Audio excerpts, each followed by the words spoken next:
Welcome back. Today we have with us a very special guest. Actually, she is a human development expert, Dr. Samah Khamis, and we were talking during the break about what is it about when it comes to codependency. This is something very, very important because for me, even in the very beginning, I was talking to Karim, what is it about? And you know, we have many things when it comes to codependency, because some people, they believe it has to do also only with the gambling or alcoholic addiction or something like this. And now the doctor, she told us something that is completely different. And we have many things to be discussed. Actually, it looks like most of us, we have this codependency. If I'm wrong, just correct me. But first, good morning, doctor. Good morning. Good morning. Yeah. So yes, codependency, first let's define it. Codependency is a sickness, or it is some kind of disorder that it has been realized and brought about to light only recently. And one of those prominent figures in the field is Melody Beatty. She's a US professor and psychologist, and she's the one who actually started this whole issue. By examining certain behavior, social behavior, she found out that some people, they just dissolve. They completely dissolve. The character, the personality dissolves in others. At this point, she realized that there's something wrong there, and something needs to be fixed. So by examining the behavior, we came up with the notion or the idea of codependency, which is a disorder most of us are unaware of. That's very true. Yes, and also if you can tell us more about how can someone be diagnosed of codependence? Are there any tangible symptoms? That's very true, yes. First of all, codependent person cannot find his own identity except by existing through others. So, and this is strikingly acceptable in our society. Like, for example, this mother figure who does everything she can to help her kids. This in itself is acceptable, and it is preferable. However, if I only exist and entirely exist through my children or my spouse or my parents or whoever, if my existence equals this and that, then there is a problem here. I should exist on my own first. It does not mean selfishness. It does not mean at all being selfish or self-centered.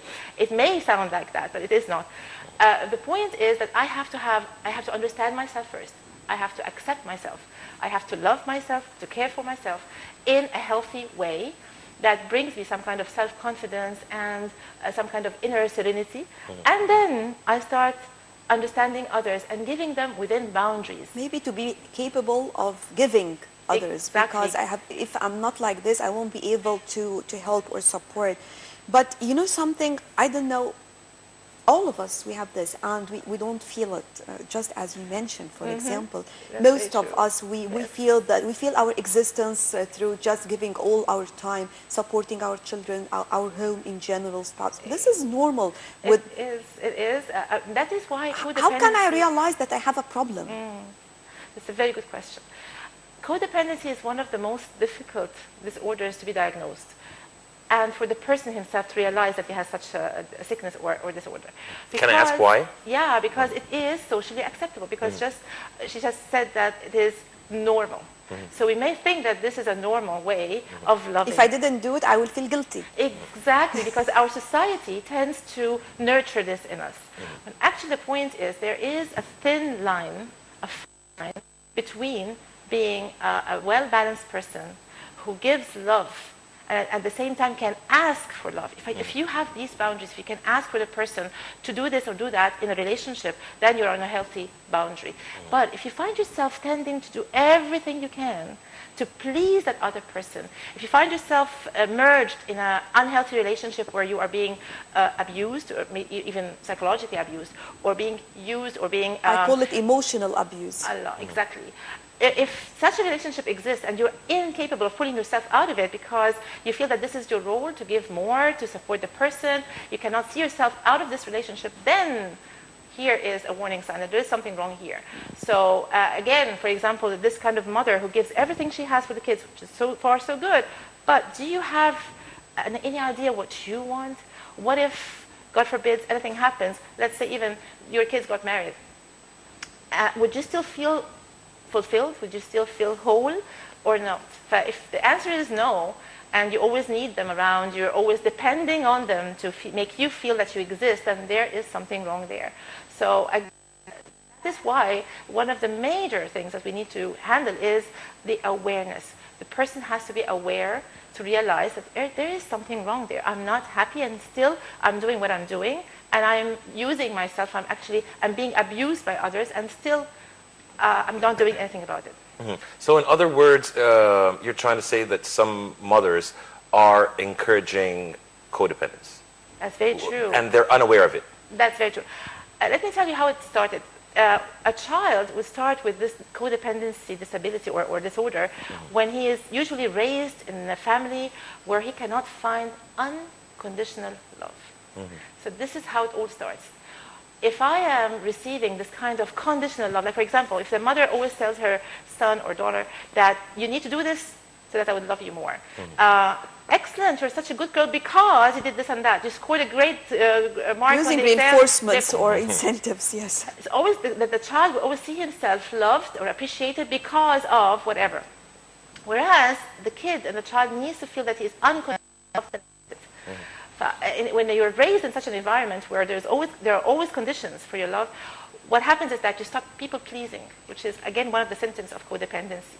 That this person always pleases others at the cost of himself. He always feels that he is insecure. I should always do something. Allow me, because here we have another problem. Others. Because if you're talking about partners, for example, whether I'm talking about the male or female, he or she, they are used that other person will do anything to please them. Exactly. And they will never try to please him or her. Exactly. And this is going to be another issue, very difficult one. Very true. Strikingly and surprisingly, the ones who are suffering from codependency, they always tend to be in a relationship with narcissists, people who are so self-centered and they abuse others. So it's very strange. You might think that a codependent might need a person who is so loving and caring. No, usually because this is how he suffered from his primary family, then he finds himself indulged in a relationship where he would also suffer. So it's an endless cycle of suffering. Yeah, which is again a pity. But we fall into this. Like again, a mother who does everything for the child, and then the child abuses her or mistreats her. She cannot put a stand there. When he grows older, he will ask for a wife that is going to be dedicated to him and his children just as his mother. Exactly. And then you grow a narcissist there at home. But the mother has to stand. If you can actually set boundaries and you can say, no, you're not allowed to do this, you should act or behave in a certain way, then you may not be classified as a codependent. But a codependent cannot set boundaries usually. So what are the precautions that you advise our viewers to do? First thing is you need to love yourself unconditionally, which is again a bit difficult, but I need to love myself the way I am, the way I look, the way I behave, and I need to find some kind of unconditional love from others, like I should not always feel that I have to pay for people to love me. That's one thing. Another thing is I need to examine my life. I need to be honest with myself and examine things. Am I really satisfied in all kinds of relationships that I have in my life or not? Do I really go way beyond my limits to please others or not? Do I accept unacceptable behavior from others and I feel like I should take whatever it takes to please others or not? But these questions are very important to make you realize whether you're codependent or not. Another thing here, since we are on TV, the media has a major role in this because we lived all our lives watching films, listening to songs that nurture the idea of codependency and makes it acceptable. So at the end of the day, you tend to behave this way without realizing it. By the way, it's a subconscious disorder, which makes it very difficult to realize because you're programmed subconsciously into this kind of behavior. So the films that we watch, all romantic movies, or most of them, they enhance this idea of you need to sacrifice yourself for this other person, and that is a good thing. We started to enjoy it. Exactly, and the songs. Plenty of them that would tell you that my life would end without you. And that is not right, by the way.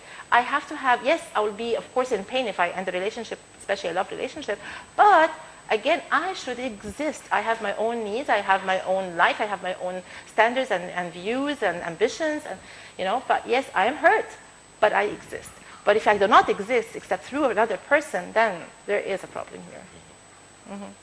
This is something very important because, just as I mentioned, for example, some people now, they are, if not all of the people around, at the same feelings. That's why I was interested in this more than gambling and alcoholic Exactly. addiction, because it looks like all of us, we need support. And unfortunately, no one seeks the support. Yes, exactly. You need to ask.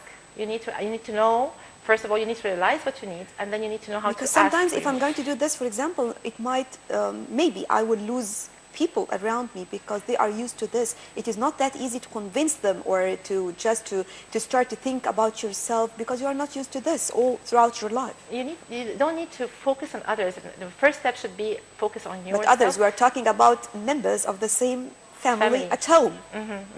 The first thing you need to do is, again, to revisit how your life is, and you start slowly. You cannot just change everything, especially in a family frame, all of a sudden. You have to start it one step at a time. But the first thing you need to do is realize that you need to love yourself. You need to ask for unconditional love and respect. You have to set your own boundaries, which is very important. Very interesting, but unfortunately we're running out of time, but we really do appreciate your insight. Dr. Samah Khamis, human development expert, thank you so much for joining us on The Breakfast Show. Thank you very much. Thank you. And with this, we come to the end of our breakfast show for today. Thank you all for joining us. And remember to join us again tomorrow for more on The Breakfast Show. Till then, stay tuned on Nile TV International. This is goodbye.